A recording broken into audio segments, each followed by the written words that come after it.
I was on another planet. There's a quality of silence that's unique to that environment. You're able to hear your own footsteps. You can hear the crackle of the dry lake bed crust break under each step you take. Each step you take away from your car, you're aware of how much of your body is not designed for the desert. So I understood my own physical limitations and the difference between a natural environment and what is in fact a scar of a process. Because the dry lake bed is often misunderstood at first glance as a geographic and geological formation rather than what it is, which is a scar that results from the action of removing water and what happens when the sun and wind create a new landscape as a result of the absence of water.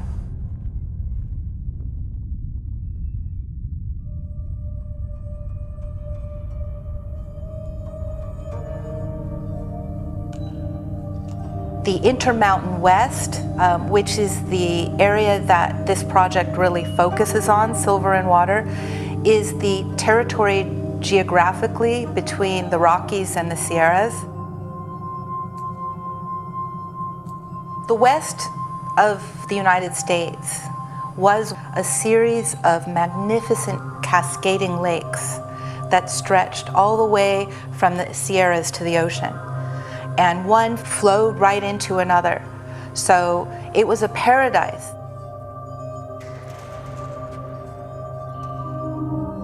Westward expansion was largely a quest for the mineral wealth of the West. Silver mining was a huge pull to bring people out west, and the railways allowed that to happen. And the immense amount of water coming from the Sierras grew a ranching population that supported silver mining. George Eastman had the ability to think through really the first mass-produced art practice that the world would ever know, because of the availability of silver that was coming back east to Philadelphia, where money is minted. And he developed a pocket Instamatic camera. He said, "You take the picture, we'll do the rest." That was the first promise of Kodak. My story is really about the silver that was exported back east to make photography. Because once he was able to make his business model work, he went on to help make film stock available for filmmakers. That was then shipped back to emerging Hollywood and then taken back to where the silver was mined to begin with to make Westerns, which were then exported all around the world as a vision of the West. Another mining phenomena that happened in the same location, which is that water started to be literally mined out of the mountains to feed the emerging city that was growing around film industry. The mayor of the city of Los Angeles, Mayor Eaton, with his water commissioner, William Mulholland, took a trip in 1905.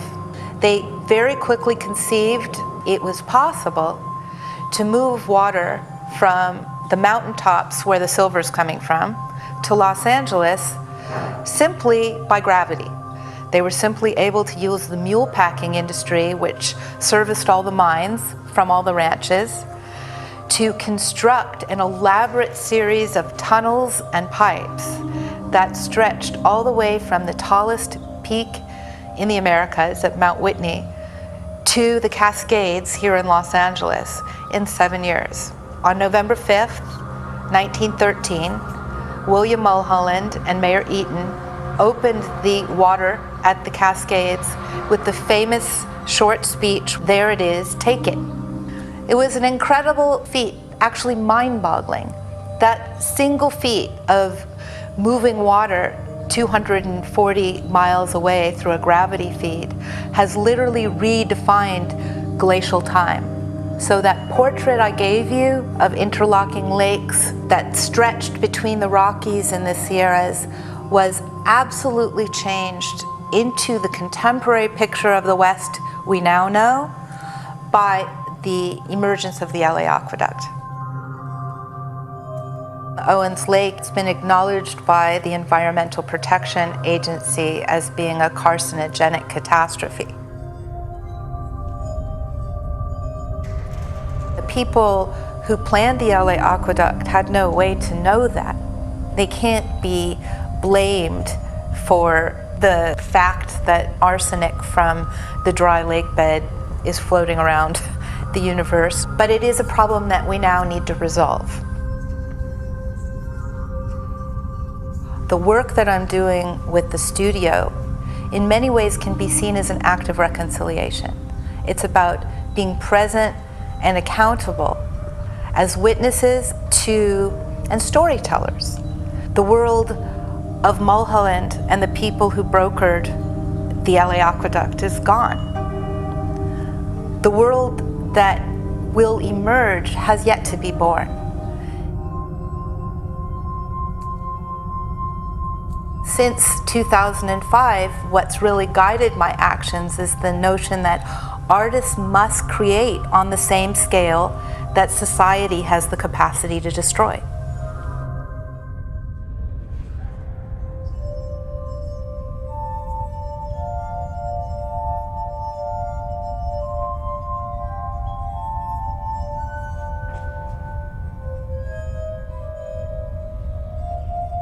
Here's this 100-mile scar of the city of Los Angeles. How do we transform this? What can I do?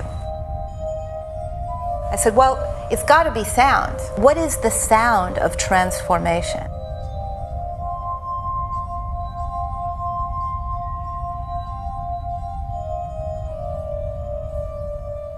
I looked at those giant silos at the edge of the dry lake bed, and I imagined that they made a sound so pure that it was capable of actually moving the stagnancy of 75, 80 years of sun-baked decay.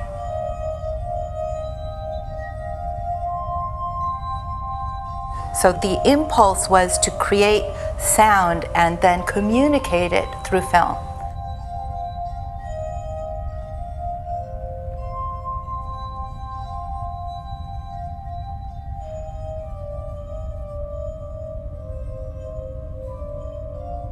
The second impulse was that the Owens Valley is just the Greta Garbo of film sites. There is no bad shot available.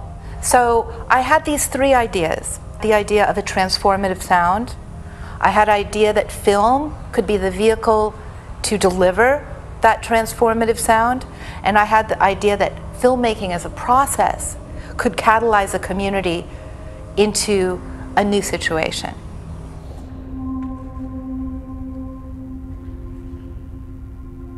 Lauren has constructed a narrative for the valley that she uses for describing what she's doing out there. We have been using the silo for a variety of different things. We've used it for sound. Lauren had the Crystal and Water Orchestra in there. It has functioned as a meeting place. And then with Robert, it functioned as a darkroom. Inside of that silo, inside of that chamber is where we were developing film for the Robert Shaler workshop with the lake bed developer.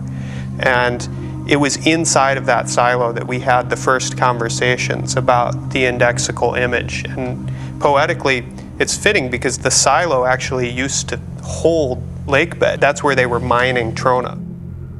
We recognized that this could also be a camera. It could be an eye. It could be the observer of the lake. In a sense, it's been there observing, but without an eye. Yeah, without. For so many years. We've talked about how this cylinder has possibly collected years and years of imagery, even without a hole in it, and it's always seeing. It's a witness. It's present, but without an eye. What was so amazing about the creation of the silo camera is that Rich and Tristan did it completely on their own. They drilled a hole through that Corten steel and said, "Come in, we have to show you something." And it was just an unbelievable experience to realize that they had actually created this monumental image of the landscape inscribed inside of this silo for as long as that silo exists. All of a sudden it let the lake in, and what was outside became inside. And when you walk into the silo with its hole, you're walking into the lake. You're walking into a 180-degree view of the lake that gets transformed into a 360-degree view. There's a warping that goes on. It's a teleporter. It's a sacred chamber, but it's an eye. And the function of the eye for this long-term project is really important. Our human ancestors probably sat in caves and waited out rainstorms. And when there was lightning bolts, they would have seen forms in the rock. They would have seen their world reflected in the stonescapes. And how do we know that they didn't then go draw them? And that the cave paintings, especially the abstract ones, might have been things that people actually saw in those moments that lightning lit up the cave. And in that way, the silo is a contemporary version of the cave.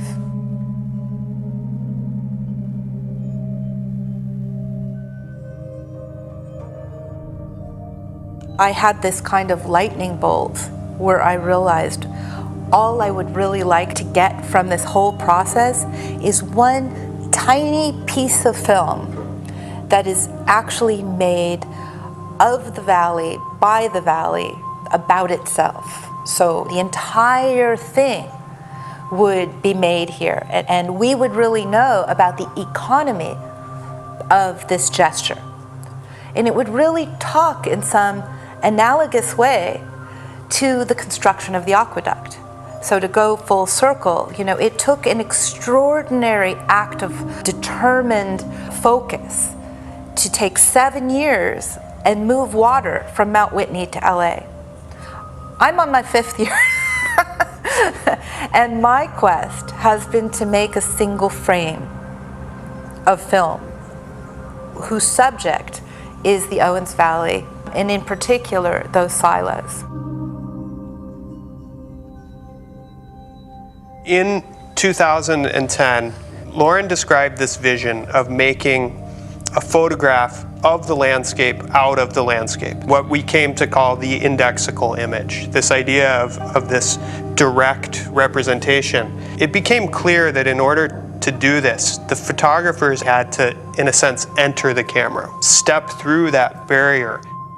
We could no longer stand in the privileged position as photographers. We had to enter into the image space, into the latent image of the camera. We actually had to take that step. Like the Borges story, the map and the territory, the map becoming so large that it actually covers the territory and in a sense replaces the territory. And that's very much what the pursuit of the indexical image is all about. So the concept that we've just gone through of reactivating this geographic territory between Mount Whitney and Cerro Gordo with the 100-mile dry lake bed through the divisive wonder of film began.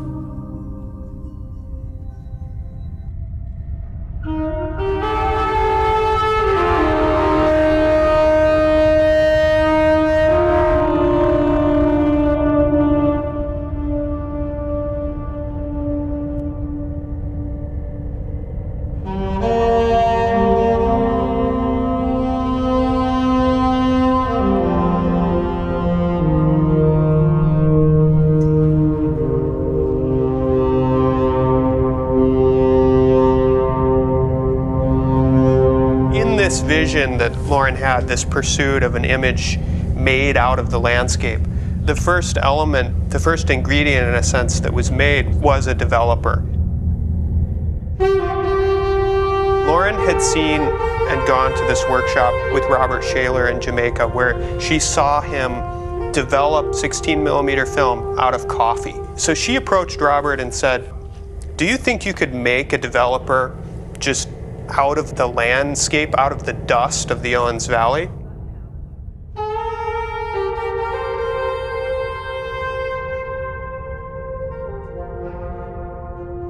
We made a developer out of trona, which is a soda ash that naturally occurs here in the lake bed, along with coffee and vitamin C from orange juice. So in 2010, we started this inquiry to start mining and sourcing all of the material to reinvent photography out of this valley. We've continued that research, and one of the things we're looking for is photographic fixer. So sodium thiosulfate is another important component in the photographic process. This is the material that makes the image actually stay on the paper after you've developed it, so it doesn't just go away when you let the light touch it.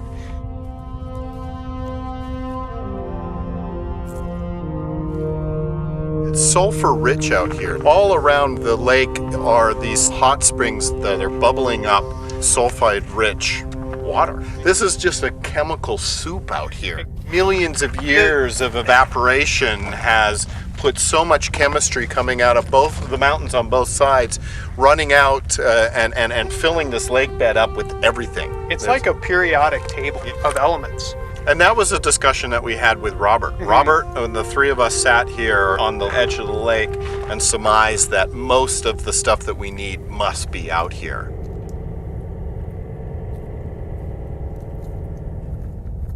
These contain basically a solution that reacts with the sodium thiosulfate that we're looking for. So we'll put a sample of this water into a little beaker, and we'll suck some of that sample into the vial, and the rate that it changes color will tell us exactly how much sodium thiosulfate is occurring. Did you see it just was purple for a second, and now it's clear? And how much actual liquid did you pull in? This has a very high concentration of this chemical, sodium thiosulfate, which is the fixer component. That's what fixer is. Fixer is sodium thiosulfate. So yes, it's fixer.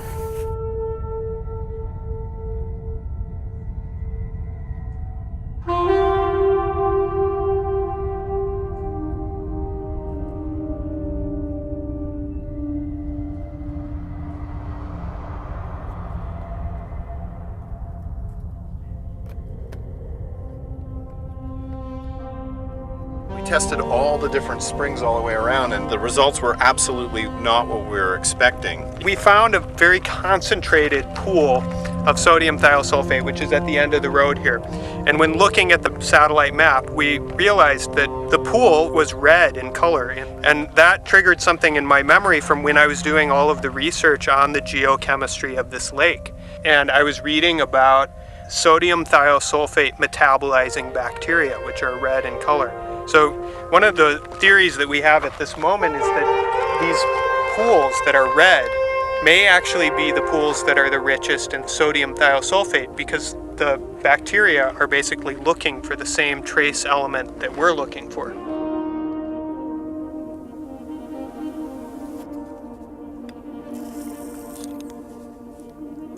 Instant. Wow.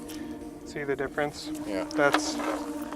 It's all natural in a sense. So in a way, this is an ecosystem in itself, even though it's human modified. And in a similar way, something like photography, it's all natural materials. Okay, so next stop will be to go to the experiment. The test site. The test site, to dig up the film out of the ooze.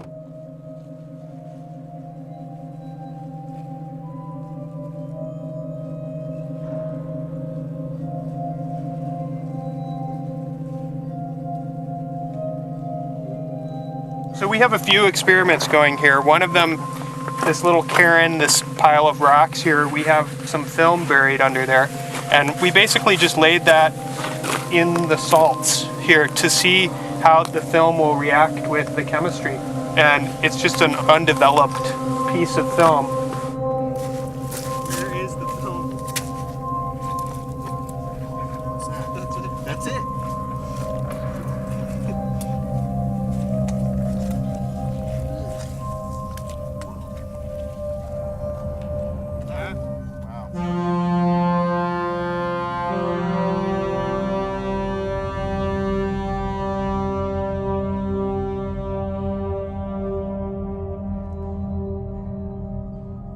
And then we placed some other ones in these pools over here to see if it's any different.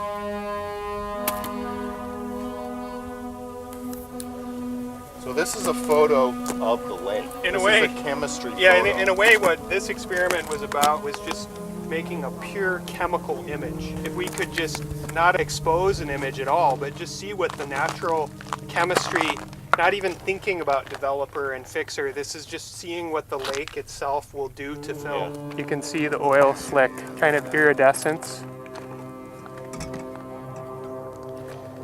Wow, we have a lot of colors happening in there. Whoa, look at this though. That went clear.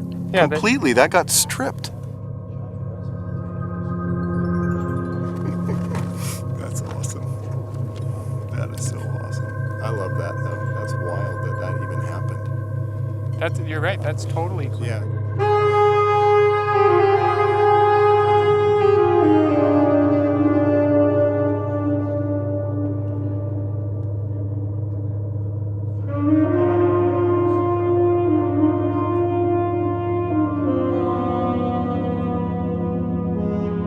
When working on the lake bed, we were out collecting samples. We had our titration test kit testing different ponds for sodium thiosulfate. We were collecting water samples.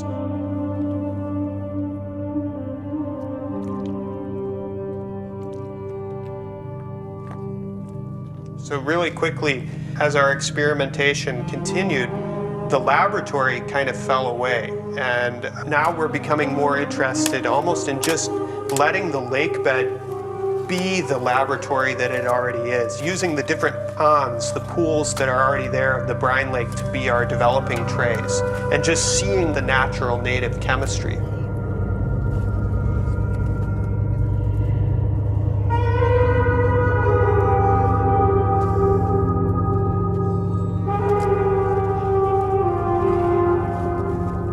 It just means we have to work at night because that's our dark room. Yeah, exactly. And we've talked about that, the aspect of the rhythm of night and day. The night becomes our dark room and the daytime is our exposure time.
working at an abandoned silver mine or a ghost town called Cerro Gordo, which is also in the Owens Valley. It's in the Inyo Mountains on the other side. And we hadn't been up there for a while.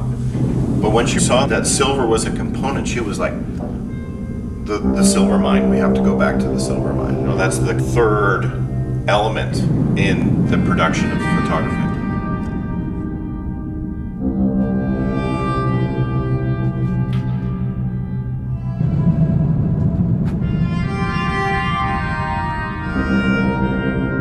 I'm Robert Demaris, or if you're French Canadian, it's Desmarais. We're at Cerro Gordo at the 8,000-foot level in the center of town.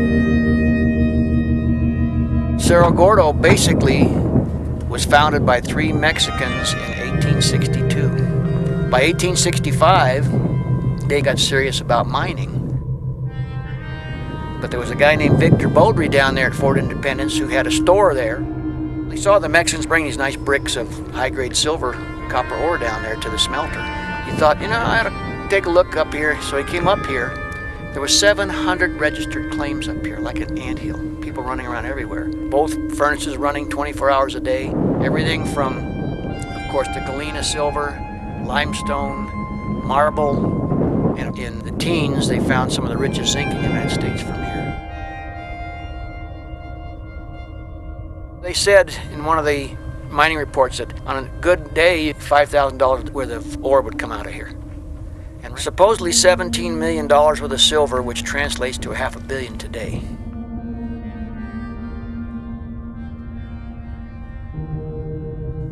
Over 4,000 people were in the Cerro Gordo mining district that encompassed 2.5 square miles. There was over 200 buildings up here at one time. There's some 37 miles of underground workings around here. Every flat spot had a building. There was dormitories, bunkhouses, assay offices, 7 saloons, 3 brothels, 3 famous girls, Lola Travis, Maggie Moore, and Mae Merritt. Supposedly they moved above to the Fellowship Hall, and very possible they did because I found 5 glass perfume bottle stoppers up there. And I figured either the girls were there or the miners smelled good, one or the other. A lot of stuff went on up here.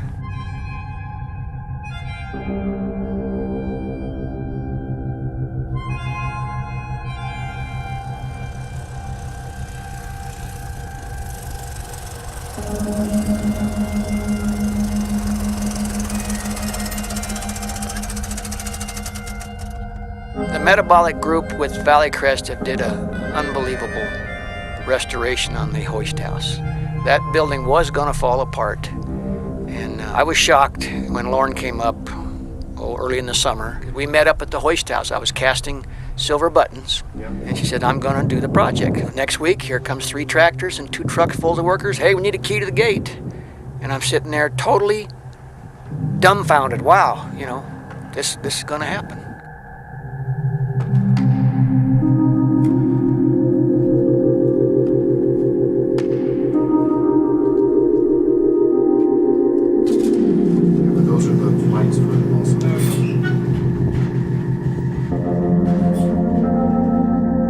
Original projects that Lauren had talked about was to make an image of the valley from the valley. When silver is a key component in photography, and we recognized in order for us to make a photograph from the valley, we needed silver.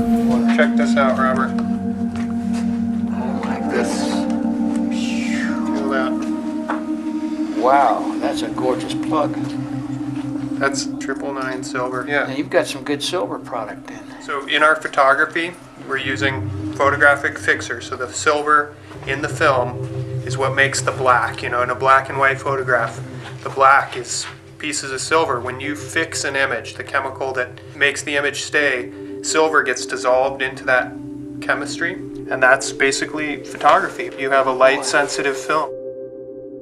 That brings us to working with you up here and actually producing those silver buttons from the galena that you have coming out of this mine. So what we'd like to do is, we've gone through each step and we want to put all the pieces together now to create what we're calling this indexical image, this image that's a photograph of the landscape made out of the landscape. Out of the landscape. So what we want your help with is to take this ore and get a purified 999 piece of silver, of Cerro Gordo silver, and that will become the silver that's in our image.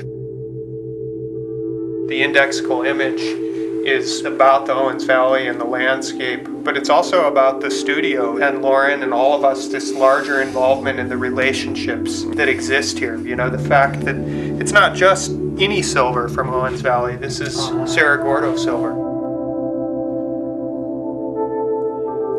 Galena comes in usually nugget form, but what you're looking for if you want to pull silver out of galena in a hurry is the grain. Shiny, fine salt grain. This is a beautiful specimen here.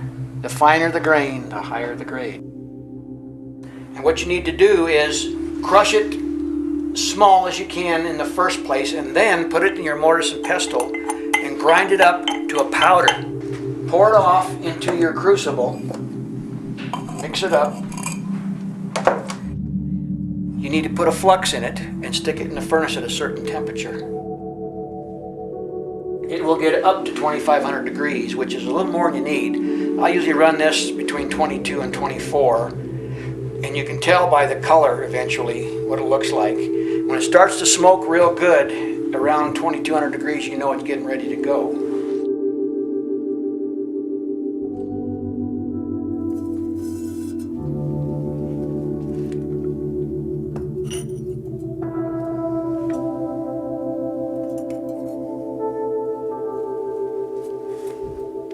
Wow, look at the glow in there right now. It is gorgeous.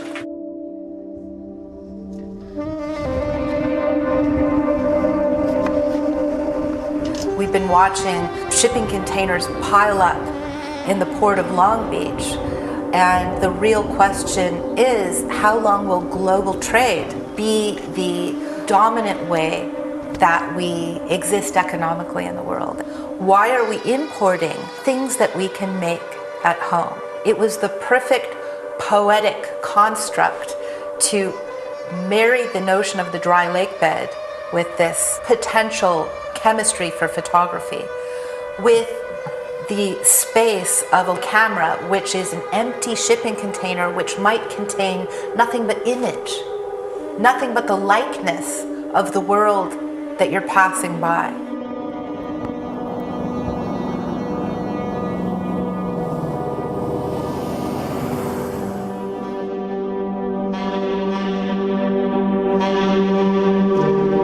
The invention that sticks and lasts is one that there's a need for. There's almost a vacuum. And I think in the studio, there had been a need before the liminal camera for some kind of image capture that was on scale with the scale of Lauren's work. The liminal camera is a 20-foot long intermodal shipping container. These are the big sea storage containers that you see getting loaded at the port of Los Angeles. The shipping container essentially just became the archetypal black box, the camera obscura, which is just a dark room. That became the structure.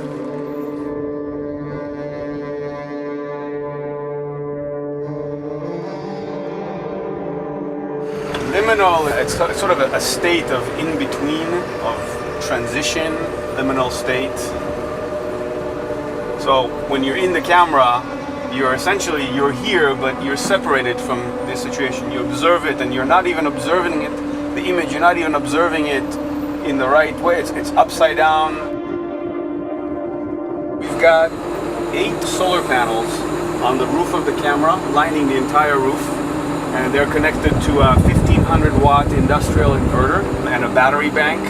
It powers our air conditioning, all of the lighting, everything. It even powers this outlet right here, so I can charge my documentation cameras and anything else.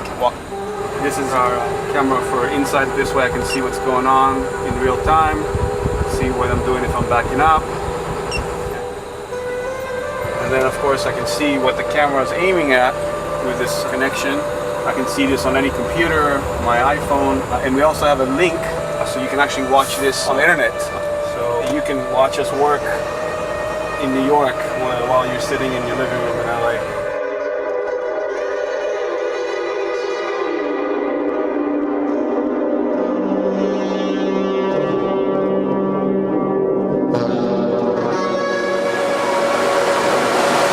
This is something for $20 you can buy a lens like this. Anybody can do this in their bathroom, black out the window, create an image. It's a box with a hole in it, essentially. And that's what we built here. It's the most simple camera. What's really incredible about this is when people get in the camera, they're so used to seeing something that plugs in, and that's how the magic happens. And it takes a moment for them to realize what we're saying, which is that this is the physical light from the outside. There's no electricity involved. This is just the physical light being projected through this piece of glass, through this lens, onto this board, and that's what's creating the image. This is a physical property of light.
That's gonna be our shot.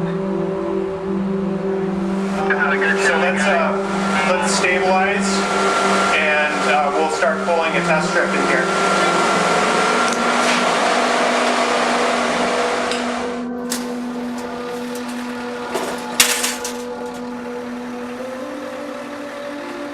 Whenever we're ready to take the shot, you have to stabilize the camera. A lot of times moving inside the camera or wind will shake it enough that it will blur the image. So we have 4 high lift jacks. So we crank one of the sides, one of the camera sides to make sure it's stabilized. Usually your camera has a lens that moves in and out on the front of it. In this case, we wanted this to be as inconspicuous as possible, and also it would create some problems if our lens was racking out into traffic when we're parked on the side of a freeway. So instead of moving the lens, we actually moved the film plane. So this entire board here is attached to rails. And what we do, and you can see as I move this, we come in and out of focus just by moving the film. So actually we're pretty close. I'm going to come out one more.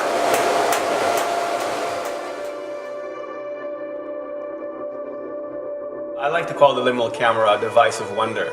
First because it was a device of wonder for me. When I first stepped on board, I was familiar with the phenomenon of light and how it operates, but to be inside of this camera, it's a giant screen and you see exactly what's happening right beyond the wall. A monumentality to that moment when you're standing there and observing the world from that liminal state. We have the aperture wide open right now.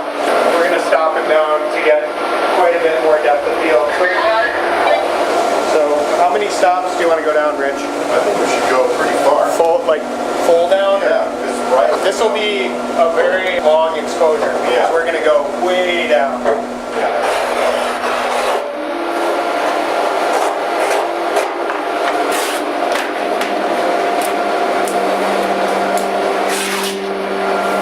gonna do 1 minute exposure.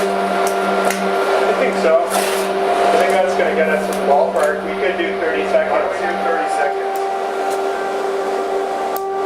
Okay, first position. Ready, Rich? I'm good. Okay, fire and hold. Guy, just so you know, we have film out. We are in safe flight mode, and we are pulling that test strip now.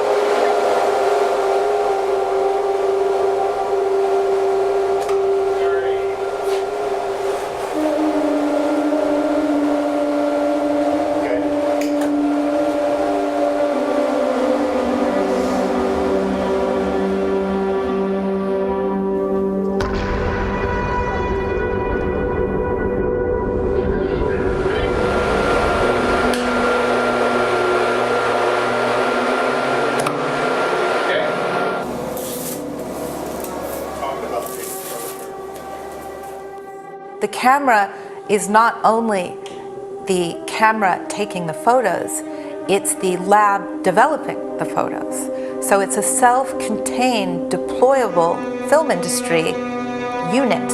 It's about independence, it's about ingenuity, it's about, again, all of these themes that we're trying to celebrate when we talk about the mandate to be forward-looking, which is this unique concept of the American West, that we can recreate our universe through a determined desire to move forward with something.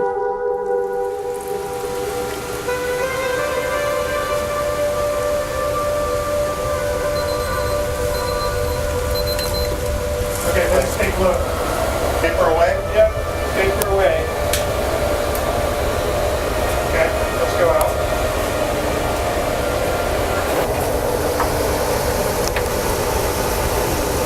That's awesome. Wow. We can invert the display on the iPhone, and then it transforms the negative into a positive, so we can actually preview our negative in positive in real time right here. It's kind of neat. It becomes like a magic window that we can look through. 30, 1 minute. 1.5 or 2, right? Yeah. I don't know. 2 is pretty good. We still have whites in there. You know, our blacks are going to be good. Oh, yeah, look at that. Let's go with 2 minutes. That's what we were thinking anyway. Yeah. Let's do 2. Okay. So now we go back in and be very calm for 2 minutes.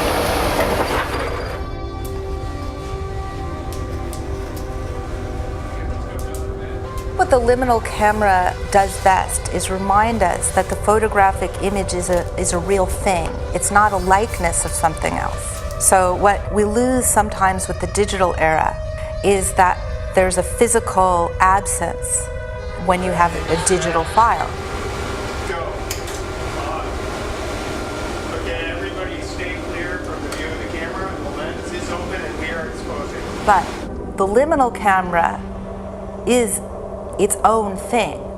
The physical reality of it and what it photographs is its own world. It's not documenting in a traditional sense. It's creating something unique and real that is similar to what it's photographing, but it's not the same as it. So it's the beginning of reminding ourselves that thing and likeness are not the same thing.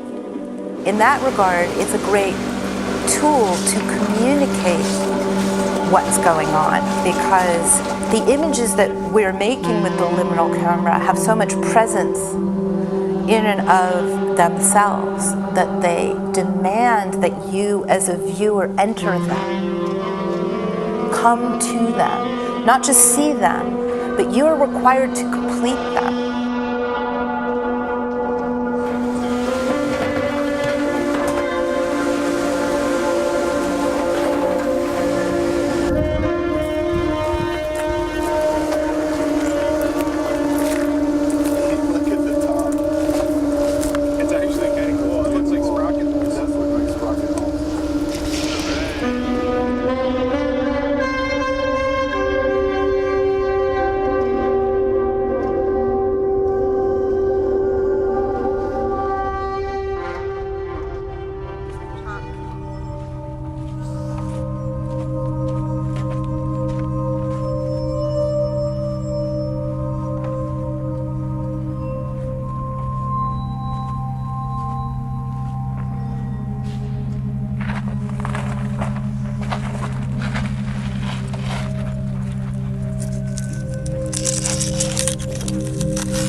I'm doing a schematic diagram for our shot.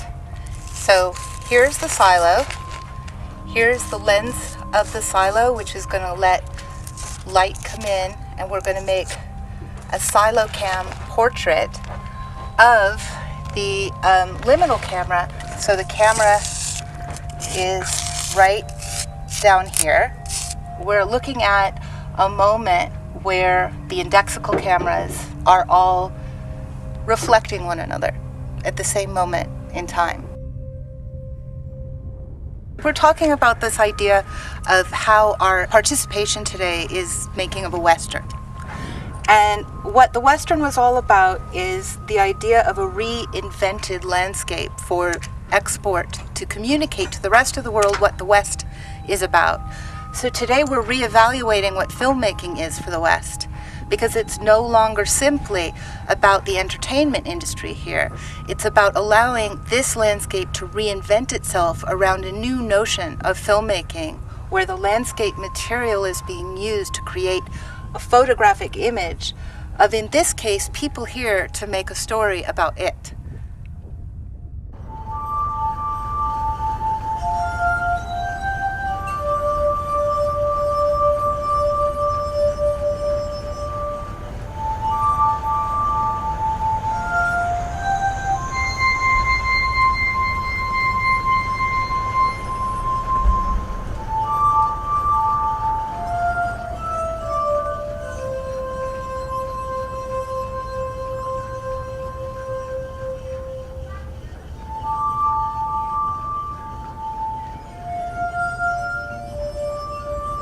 You rarely get, as a director, such a great moment where you're actually able to look at the history of photography in one shot, making the landscape both the subject and the object of our inquiry. And to really understand the inquiry involves participation.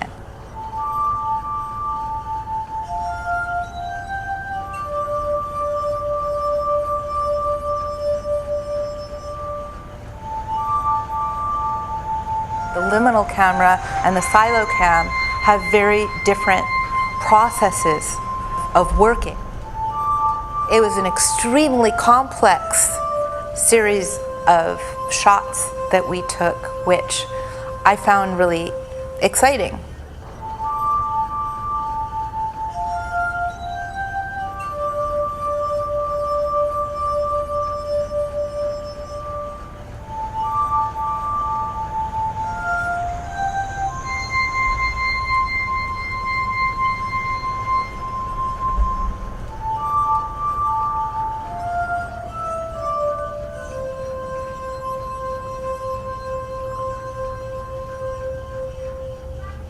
Like in the West, you meet, you walk apart, you take your positions, there's a gentleman's agreement that we wait till draw, and in this case, instead of drawing our gun, the lens opens and we all shoot.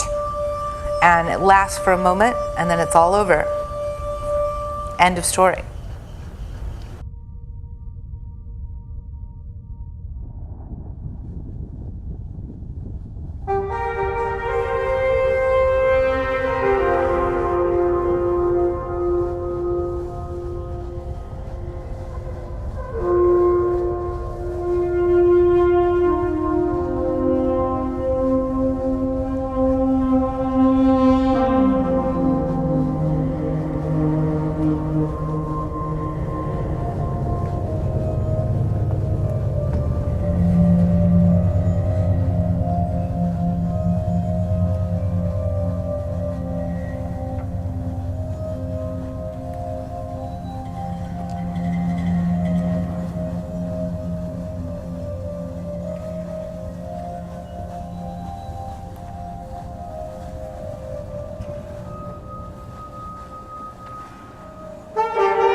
Wow.